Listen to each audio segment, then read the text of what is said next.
प्यारे बच्चों, आज हम 7th क्लास में चैप्टर नंबर 2 के बेटे अभ्यास के क्वेश्चन को आगे कंटिन्यू करते हैं। इससे पहले हमने 1 to 4 क्वेश्चन राइट कर लिए थे। आज हम राइट करेंगे बेटे क्वेश्चन नंबर 5 से। क्वेश्चन नंबर 5 देखिए, बूढ़े मुंशी जी ने अपने घर पर पंडित अलोपीदीन का स्वागत किस तरह से किया। यानी कि इसमें दो क्वेश्चन है ना। फर्स्ट क्वेश्चन क्या है, बूढ़े मुंशी जी ने अपने घर पर पंडित अलोपीदीन का स्वागत किस तरह से किया, उन्हें किस बात की गलानी हो रही थी। देखो बेटे, क्वेश्चन है दो। फर्स्ट है कि उन्होंने जो जैसे बूढ़े मुंशी जी थे, उन्होंने पंडित अलोपीदीन का स्वागत कैसे किया था, और पंडित अलोपीदीन के सामने बूढ़े मुंशी जी ने गलानी दिखाई थी किसी बात पर, तो वो गलानी क्या थी। आंसर देखो बेटे, बूढ़े मुंशी जी पंडित अलोपीदीन की अगवानी को दौड़े। पंडित अलोपीदीन की अगवानी होता बेटे स्वागत करने के लिए, तो वे उनका स्वागत करने के लिए दौड़े। झुक कर दंडवत प्रणाम किया और लल्लो चप्पो करने लगे। झुक कर उनको प्रणाम किया और मीठी मीठी बातें करने लगे। लल्लो चप्पो का अर्थ होता बेटे चाटुकारितापूर्ण बातें करना, चापलूसी भरी बातें करना। और कहा, आप तो हमारे पूज्य देवता, ये जो आधा ही है बेटे कटा हुआ ये, वे कहते हैं कि आप तो हमारे पूज्य देवता हैं। ये तो हमारा भाग्य है जो आपके चरण इस द्वार पर आए, कि हमारा तो भाग्य ही उदय हो गया कि आपके चरण हमारे द्वार पर आए हैं। उन्हें अब यहाँ तक क्या है, पंडित अलोपीदीन का स्वागत किस तरह से किया। अब उन्हें किस बात की गलानी हो रही थी वो देखिए।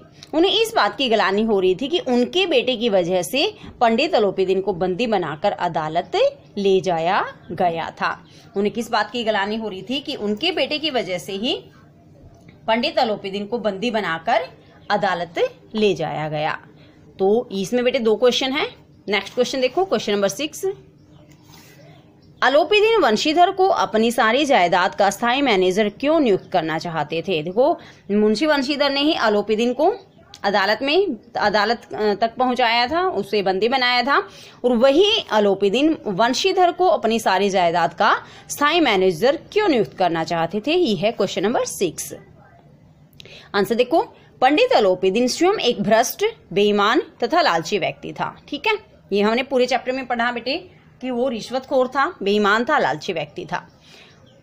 उसने आज तक रिश्वत देकर गलत कार्यों को अंजाम दिया था। कोई भी काम ऐसा होता जिस पर मनाही थी, तो वह क्या करता, रिश्वत देता और उस काम को करता था।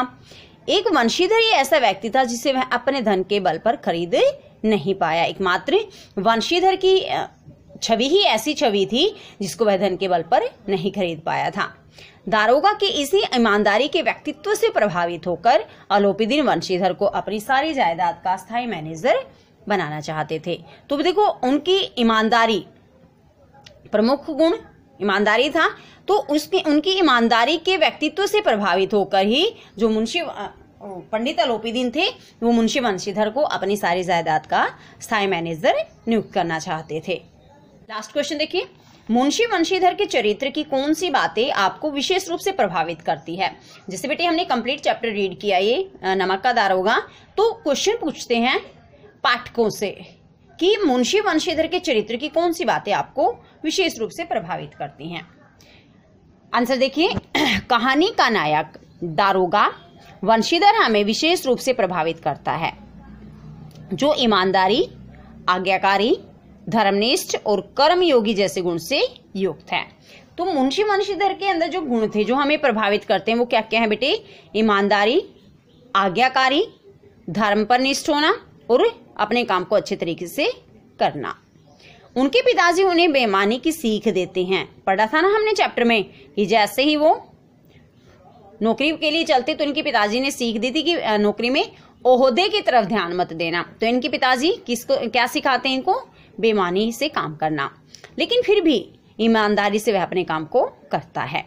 पंडित अलोपीदीन भी उसे खरीदने में असफल रहता है। पंडित अलोपीदीन जो 40,000 तक देने के लिए तैयार हो जाता है, वह भी इन्हें नहीं खरीद पाया। अंत में वह भी उसकी ईमानदारी के आगे झुक जाता है। वो क्यों, कैसे झुका, कि वह उसको अपनी सारी जायदाद का स्थायी मैनेजर बना देता है। तो ये है बेटे 3 क्वेश्चन। अब हम करेंगे इस चैप्टर की बैक एक्सरसाइज।